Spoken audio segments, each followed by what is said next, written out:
I'm Logan Crawford, and right now on Spotlight, we're exploring a profound book. It is called Choosing to Forgive, Becoming a Better Version of You. It's written by a remarkable author. Her name is Tara Hawkins. This groundbreaking workbook offers a deep dive into the transformative power of forgiveness, setting the stage for personal growth and improved family dynamics. We're delighted to have this talented author join us here today on Spotlight. We thank our team at Atticus Publishing for helping us put her in the spotlight today. And we ask viewers like you to support writers like her by subscribing to our channel and by purchasing her wonderful book. The links are below this interview. Tara, great to see you here today on Spotlight. Hi, Logan. Thank you for having me. It's great to be here. My pleasure. What made you decide to guide readers through a journey of self-reflection and healing?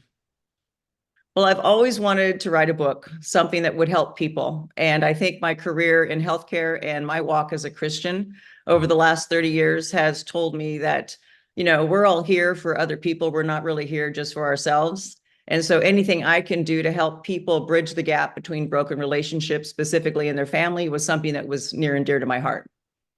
It can be really, really difficult. I mean, you see so many families that are fractured with people who are estranged, people they were incredibly close and now they no longer speak.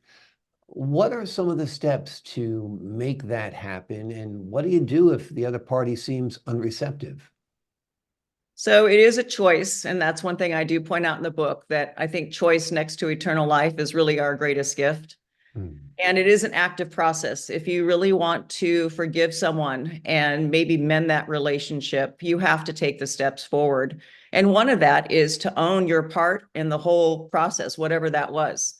So I give many of my personal examples in the book, and one specifically would say, be with my brother. I love my brother dearly, but with a lot of dynamics that have happened between my parents, my mom dying almost 2 years ago, and my dad moving in with me, it's been a really challenging 2 years. And we're still kind of at odds about some of the decisions that were made and some of the actions that we needed to take. So I've tried to have conversations with him, and whether or not he's going to be receptive to that, that's really going to be on him.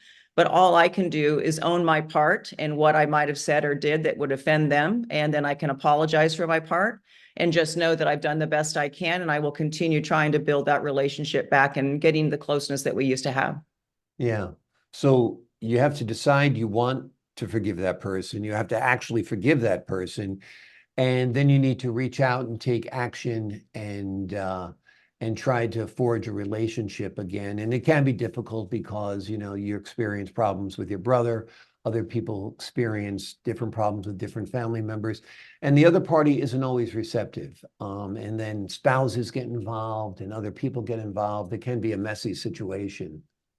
Absolutely. Yeah. Now, you've formatted this book as a workbook, right? I did. I think that about that. Oh, I'm sorry. I said, just tell us about that. So I think again, I said it's an active process. And through my career in nursing, I had the privilege to be a consultant, a leadership development consultant, which meant I was working with leaders and their teams in the healthcare arena. And so I would do a lot of different group facilitations of exercises on how to help them problem solve within their group dynamics. And then, of course, I was very honest in the book. I've gone to lots of counseling myself over the years, and with my marriage that I mentioned in my book as well. And a lot of the exercises I've learned through Stephen Covey, for instance. I learned like how to write a personal mission statement.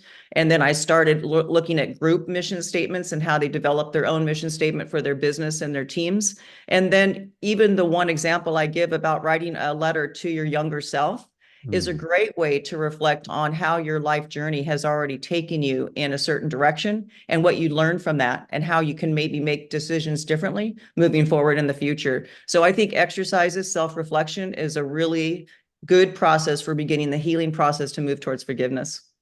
So tell us a little bit about the letter to your younger self. You write, "Dear Logan, you've really made a mess of things." When tell us a little bit about that. Well, you can start it out however you'd like, but you can say, dear younger me, or dear Right. Logan, or dear 7-year-old Logan, however you'd like to Yeah. start, and where you want to think back to. But I think just writing back to yourself is really an eye opener. It really kind of awakens some, I think, experiences you had as a younger child.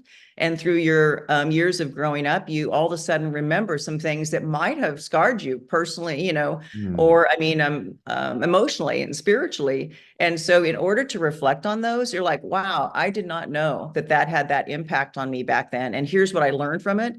And you can move over the hurdle of whatever hurt you've been through. And Hmm. like I mentioned, if you've had really serious scars, like some examples of people being, shot at, or people who've been probably physically abused, et cetera.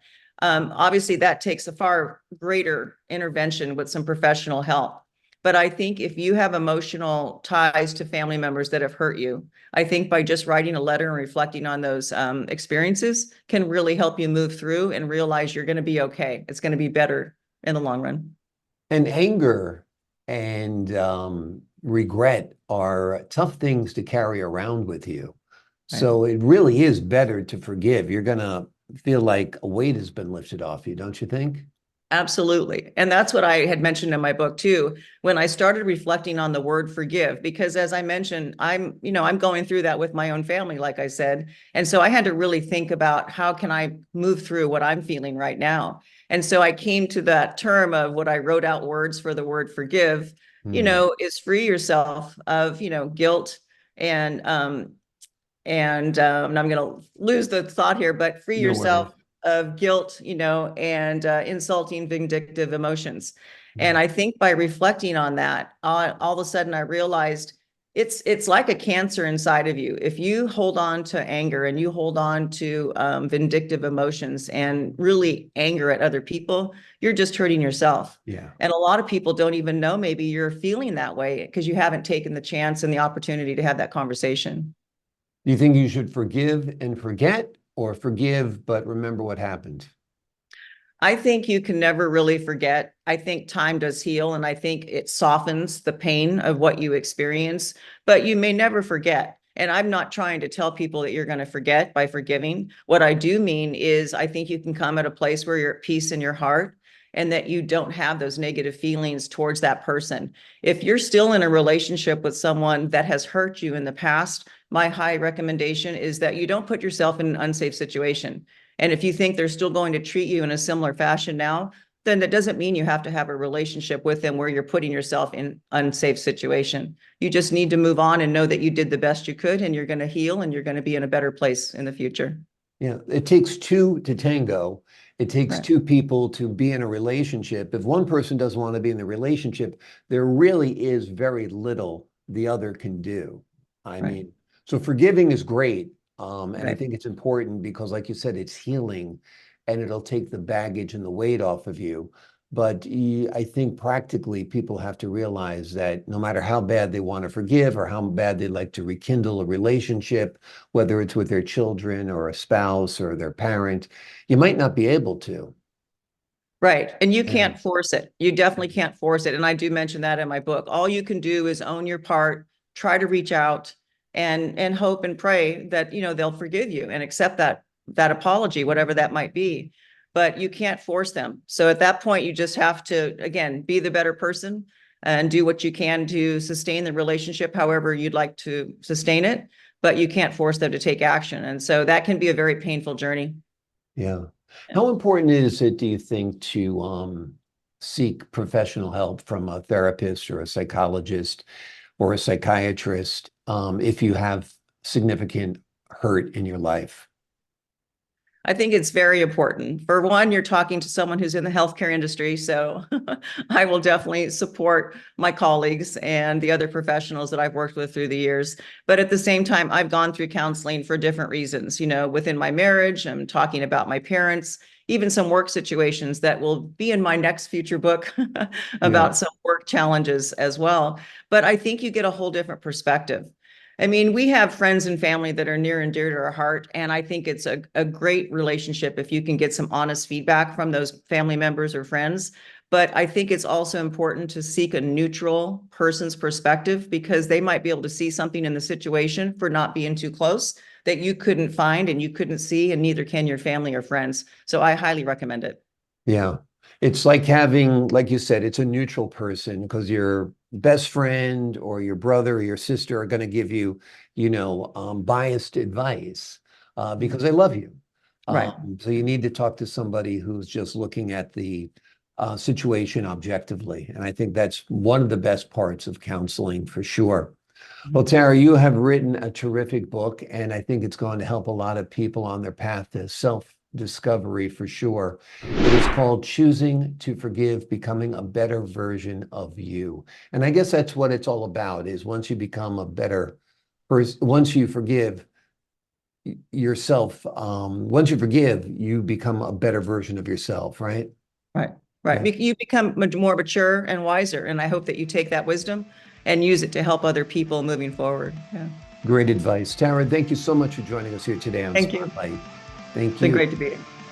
And to the folks at home, I'm Logan Crawford, thanking you for your time this time. Until next time on Spotlight.